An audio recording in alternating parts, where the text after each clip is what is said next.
miss us? Because we missed you.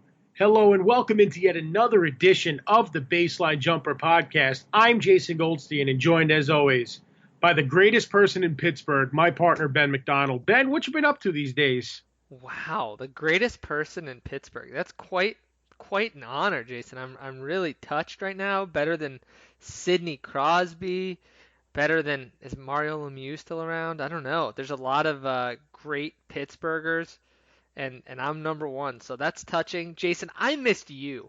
You know, a week without a podcast is like a week without sunshine, and it is great to have that bright Jason Goldstein just right back in my life, my friend. Yeah. No, I completely agree with you, man. I mean, it's been a crazy couple of weeks. You had some scheduling issues. We couldn't find a night to record, and we wouldn't have done the listeners any justice if we just did a finals recap based on the first couple of games. So we waited for at least 5 to be played. I remember you had said to me last week, you're like, by the time we record this on Tuesday, the finals will be over. Guess what, Benjamin? The finals are not over, and we have so much to talk about here on the show tonight.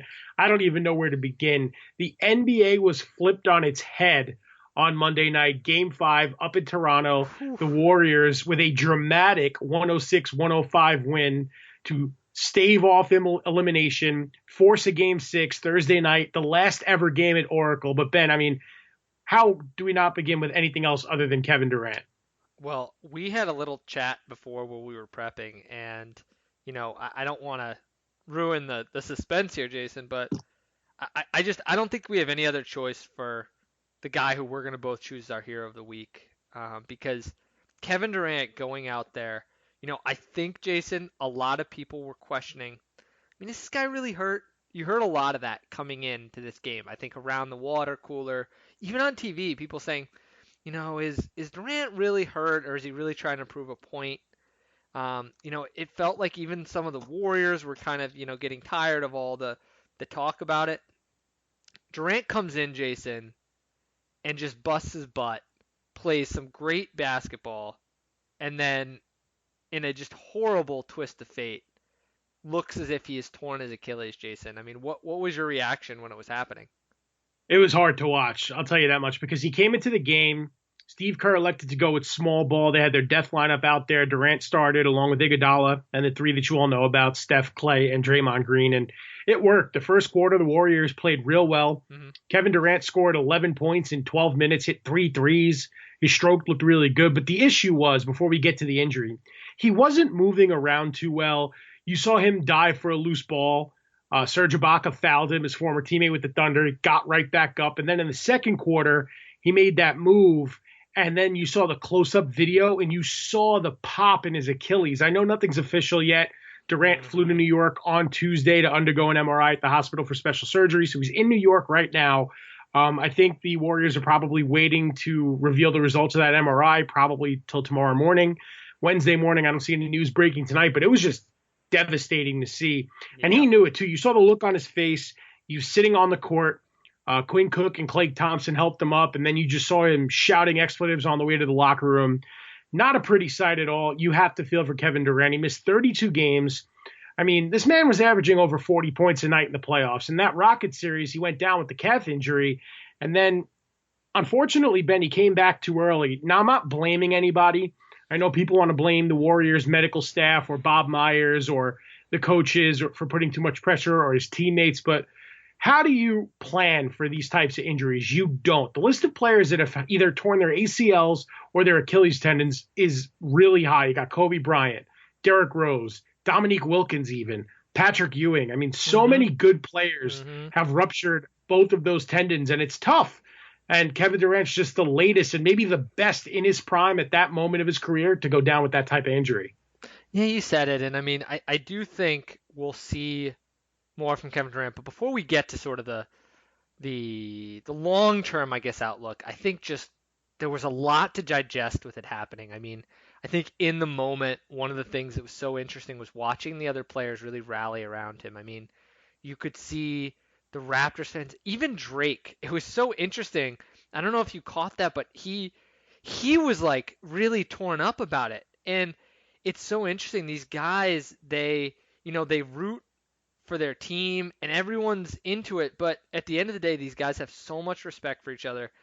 And I have to admit, it was really sort of heartening to watch that. Just I don't know if you had the same reaction, but just watching these guys who are competing, who are knocking the crap out of each other game after game, and then to see them kind of come back and have so much respect for one another, and really just want to pick each other up, and they've been through a lot of that same stuff. I think a lot of these athletes and even the celebrities like Drake, they've seen the ups and downs where things happen, and it was kind of at initially when you saw that, it was a beautiful moment, but then Jason, you have this sort of sour touch with the Toronto fans cheering for Durant's injury and seemingly pretty happy that he went down, which was sort of disgusting.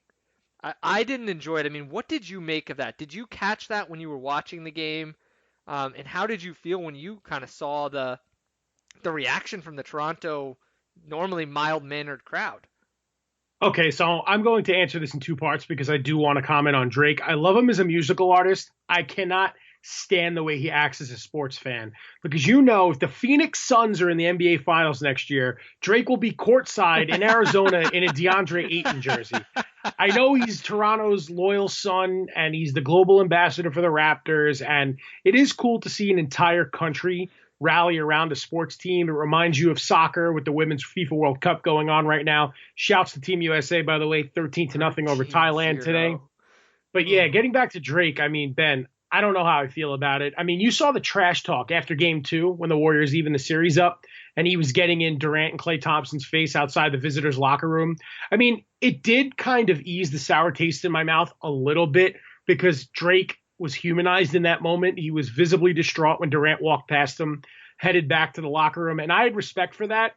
What I don't have respect for are the Raptors fans. And I'm glad you teed this up for me, Ben, because the Raptors fans are my zero of the week for booing Kevin Durant and cheering when he went down. And it's just despicable, Ben. I don't want to spend too much time on it because I don't like talking about fans of other teams when, look, I'm a Jets fan. I'm a Nets fan. I've been through my fair share of heartache and disappointment. I don't really relate to these Raptors fans, though. You cheer someone's injury. I mean, Kevin Durant could likely miss all of next season. So I don't respect that. Raptors fans right now, my zero of the week.